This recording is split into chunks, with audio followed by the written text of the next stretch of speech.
Salut, j'espère que tu vas bien. Aujourd'hui, je te retrouve pour une nouvelle vidéo. Alors, dans une de mes précédentes vidéos, j'avais donné quelques conseils pour bien méditer la parole de Dieu. Voilà, j'avais eu pas mal de retours, si c'était possible de faire une vidéo qui appliquait en fait ces conseils à certains versets. Donc, voici cette vidéo. Et si c'est la première fois que tu es sur la chaîne, je te souhaite la bienvenue. Je m'appelle Esther, je fais pas mal de vidéos tournées autour de la foi. Donc, si ça te parle, n'hésite surtout pas à t'abonner. Et j'espère vraiment que tu seras béni.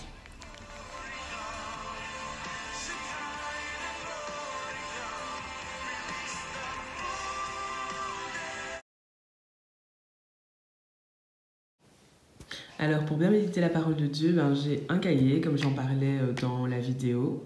J'ai de quoi noter. J'ai bien entendu ma Bible. Alors moi j'utilise la Bible Esprit et Vie. Alors la version, c'est la version Louis II, mais j'ai aussi une seconde Bible qui est la Bible Journal de bord. Alors c'est une version second 21 et c'est pas mal du coup d'avoir une Bible dans une autre version que celle que j'ai en général. Et ce qui est très bien avec cette Bible, c'est qu'il y a à chaque fois un espace à côté pour pouvoir noter en fait, pouvoir avoir des notes, donc ça c'est vraiment super. Comme je disais dans la vidéo, donc il y a plusieurs types d'études qu'on peut faire. Il y a l'étude thématique qui se base sur un thème, l'étude bibliographique qui se base sur un livre, ou l'étude biographique qui va se baser sur l'étude de la vie d'une personne. Mais à côté de ces études-là, il faut vraiment avoir une méditation quotidienne de la parole de Dieu. Et donc aujourd'hui, on va vraiment se centrer sur la méditation quotidienne de la parole de Dieu. Alors c'est une méditation qu'on va faire la plus régulièrement possible, une préférence étant faire vraiment de façon quotidienne. Alors l'idée en fait c'est de commencer dans un livre bien précis de la Bible, peu importe lequel, et de méditer tous les jours la suite en fait jusqu'à finir le livre. Alors le point de départ c'est vraiment de commencer par prier en demandant au Saint-Esprit « Saint-Esprit, ouvre mon esprit pour que je comprenne ta parole comme tu veux que je la comprenne ». C'est une simple prière qui prend quelques secondes, mais il ne faut jamais commencer à méditer sans faire cette prière. C'est le Saint-Esprit, l'auteur de la Bible, c'est lui qui sait comment on doit la comprendre, c'est lui qui a la révélation, qui a l'interprétation, et il faut vraiment faire appel à lui pour qu'il nous aide vraiment à comprendre sa parole. Alors aujourd'hui, en fait, ce qu'on va faire, c'est qu'on va tout simplement commencer par le livre de Jean. La Bible nous dit « Au commencement était la parole était avec Dieu, et la parole était Dieu. Elle était au commencement avec Dieu, toutes choses ont été faites par elle, et rien de ce qui a été fait n'a été fait sans elle. En elle était la vie, et la vie était la lumière des hommes. La lumière, lui, dans les ténèbres, et les ténèbres ne l'ont point reçue. » Je l'avais expliqué dans la vidéo, c'est important de ne pas se baser sur une trop grosse portion. C'est bien de méditer sur 1 à 5 versets. Il faut éviter de faire trop parce que la Bible est vraiment quelque chose de très riche. Les versets sont riches, il y a énormément de révélations, il y a énormément de choses que Dieu peut nous révéler. Et donc c'est important en fait de ne pas méditer sur une trop grosse portion au risque de passer en fait à côté de certaines choses. Donc ici j'ai pris versets 1 à 5. Donc ce qu'on va faire en fait, c'est qu'on va prendre tout simplement le cahier. Alors ce que je vais faire en fait, c'est que je vais commencer à noter. Donc en premier lieu, je vais écrire la date. Je trouve que c'est toujours bien d'écrire la date et moi je filme la vidéo le 16 février, donc j'écris la date du 16 février.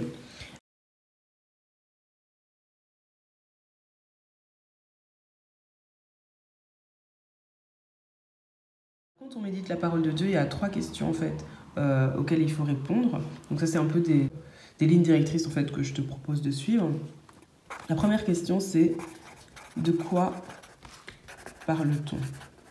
La deuxième question c'est de qui parle-t-on? Et la troisième question, quelles sont les leçons que je tire de ces versets? Voilà, donc ça c'est les 3 questions qu'on va répondre dans le cadre de cette méditation. Alors si on revient ici, donc au commencement était la parole, et la parole était avec Dieu, et la parole était Dieu. Elle était au commencement avec Dieu, toutes choses ont été faites par elle, et rien de ce qui a été fait n'a été fait sans elle. En elle était la vie, et la vie était la lumière des hommes, la lumière, lui, dans les ténèbres, et les ténèbres ne l'ont point reçue. Si on se demande de quoi est-ce qu'on parle, alors il y a énormément de choses dont on parle dans ces versets. On parle du commencement, on parle de la parole de Dieu, on parle de toutes choses. On parle de la vie, on parle de la lumière, on parle des ténèbres. Donc c'est un peu toutes les thématiques qui sont traitées dans ces versets. Alors si on se demande de qui est-ce qu'on parle, alors de qui est-ce qu'on parle, on parle de Dieu. On parle aussi des hommes. La troisième question, c'est quelles sont les leçons qu'on tire de ces versets? Alors la première chose qu'on note, c'est que au commencement était la parole était avec Dieu et la parole était Dieu. Donc ça veut dire que dès le début, en fait, la parole était là. Dès le début, la parole était présente. Non seulement elle était là avec Dieu, mais la parole était aussi Dieu. Donc cette parole-là correspond à Dieu. Le commencement, c'est quoi? Le commencement, c'est le tout début.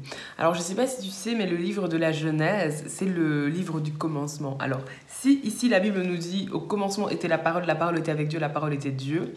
Elle était au commencement avec Dieu. Le commencement, c'est la Genèse. Ben, ça vaut peut-être le coup d'aller voir ce qu'on dit dans le livre de la Genèse. Au commencement, Dieu créa les cieux et la terre. La terre était informe et vide. Il y avait des ténèbres à la surface de l'abîme, et l'Esprit de Dieu se mouvait au-dessus des eaux. Dieu dit que la lumière soit, et la lumière fut. Dieu vit que la lumière était bonne, et Dieu sépara la lumière d'avec les ténèbres. Dieu appela la lumière jour, et il appela les ténèbres nuit. Ainsi il eut un soir et il eut un matin, ce fut le premier jour.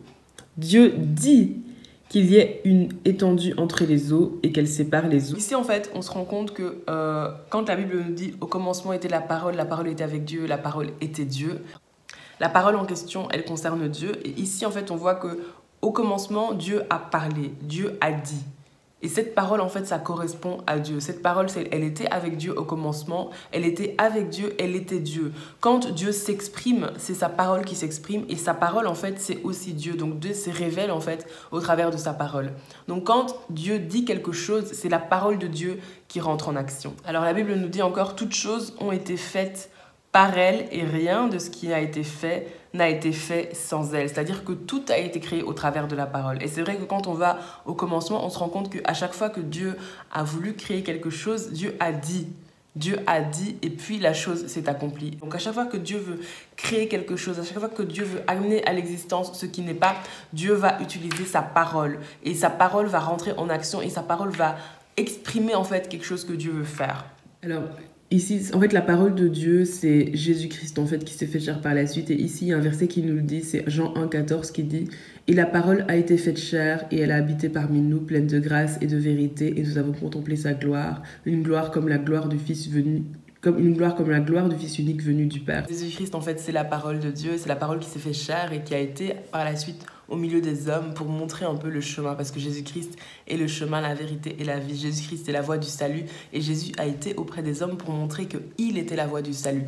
Alors les hommes sont considérés comme étant les ténèbres parce que chaque personne qui vient sur terre naît dans le royaume des ténèbres, parce que tout le monde en fait a besoin de Jésus depuis la chute d'Adam et Ève dans le royaume des ténèbres. On a besoin en fait que Jésus-Christ soit le sauveur, soit le chemin qui nous mène vers Dieu en fait, parce que nul ne vient au Père que par lui.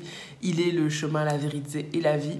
Et Jésus-Christ est la parole de Dieu. Donc c'est-à-dire que quand Dieu dit que la lumière soit, et la lumière fut, quand Dieu exprime sa volonté, c'est la parole de Dieu qui rentre en action. Cette parole, en fait, qui était avec Dieu dès le commencement, cette parole qui est Dieu. Et cette parole, en fait, ce n'est autre que Jésus-Christ. Par la suite, fait chair pour venir sauver l'humanité, pour venir amener la lumière, en fait, auprès des hommes. Mais qu'est-ce que les hommes ont fait? Les hommes ont rejeté Jésus. Et ça, c'est ce qu'on voit clairement au travers des évangiles. C'est ce qu'on voit vraiment dans l'histoire de Jésus. C'est que les hommes en question, à qui Jésus était venu apporter la lumière qu'il était, ces mêmes hommes-là ont rejeté Christ. Donc c'est pour ça que la Bible dit que les ténèbres ne l'ont point reçu. Ce sont les choses en fait qu'on peut noter en fait quand on se demande mais quelles sont les leçons que je tire de ces versets. C'est un peu tout ce genre de choses que tu peux noter, et encore bien entendu tu peux encore aller beaucoup plus loin parce qu'il y a encore beaucoup plus de richesse et beaucoup plus de profondeur. Et en fait c'est comme ça en fait que je médite la parole de Dieu.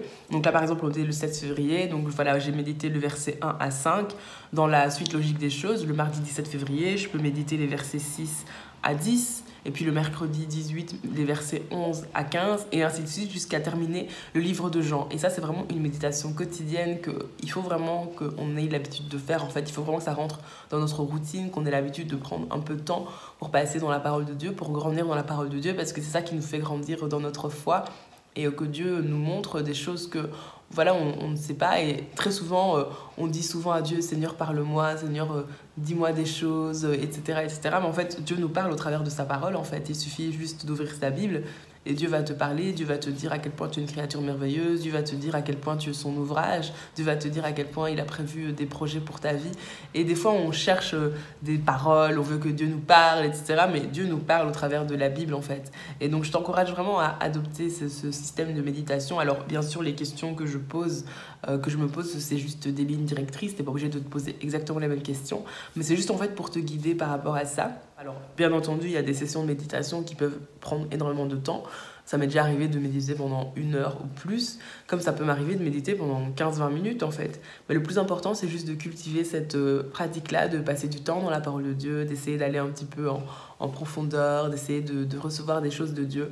Et c'est quelque chose qui est vraiment très bénissant et qui fait vraiment du bien. Et je t'encourage vraiment à cultiver ça. Ce qui se passe quand on médite la parole de Dieu, il faut vraiment être très attentif parce que moi, ça m'est déjà arrivé, en méditant la parole de Dieu, d'être inspiré d'aller voir d'autres versets. Et ce qui arrive en fait des fois quand on médite, c'est qu'on est en train de méditer sur des versets bien précis. Et puis le Seigneur nous met à cœur d'aller voir un autre verset ou un autre chapitre, etc. C'est parce que c'est lié en fait au verset que tu es en train de méditer. Et c'est en fait le Seigneur qui est en train de te montrer dans la parole de Dieu, en train de te montrer comment faire des liens, de te montrer les choses qui sont liées, etc. Et donc c'est important de vraiment être attentif à ça quand on médite, parce que du coup ça fait vraiment, des fois tu te rends compte que Dieu est vraiment en train de te parler, et Dieu est vraiment en train de te guider dans ta méditation en fait. Donc vraiment il faut vraiment être attentif, il faut vraiment être totalement disponible en fait, vraiment totalement disponible. C'est vrai que je ne l'ai pas fait ici dans la vidéo, mais c'est vrai que très souvent quand je médite la parole de Dieu, je mets souvent de la musique. Donc soit je mets de la louange, soit je mets ce qu'on appelle de soaking worship music. Donc soaking worship music en fait c'est de la musique un petit peu instrumentale en général, qui est composée par des personnes qui sont vraiment guidées par Dieu, guidées par l'Esprit de Dieu. Et en fait c'est des musiques où on ressent très fort la présence de Dieu. Et j'aime beaucoup mettre ce genre de musique quand je médite la parole de Dieu, ça me bénit, tout simplement, ça me fait vraiment du bien. Donc c'est le genre de choses que je mets souvent quand je médite la parole de Dieu, ou alors je mets juste de la louange tout simplement. Et aussi, ce qu'il faut faire, c'est vraiment rester loin de son téléphone. Il faut le mettre loin, il faut couper les notifications, etc. pour vraiment être très concentré, en fait, pour pas se laisser distraire par les réseaux sociaux, etc. Et pour vraiment avoir un moment d'intimité avec le Seigneur. Donc voilà, j'espère vraiment que cette vidéo t'a plu, que cette vidéo t'a béni. Si tu as des questions, n'hésite pas à les mettre en commentaire, tu peux me les envoyer par mail. Je suis aussi disponible sur Facebook et sur Instagram. En tout cas, j'espère vraiment que ce petit moment t'a boosté, t'a donné envie de méditer la parole de Dieu. Et voilà, vraiment, je te souhaite plein de bonnes choses et je te retrouve très vite pour une prochaine vidéo.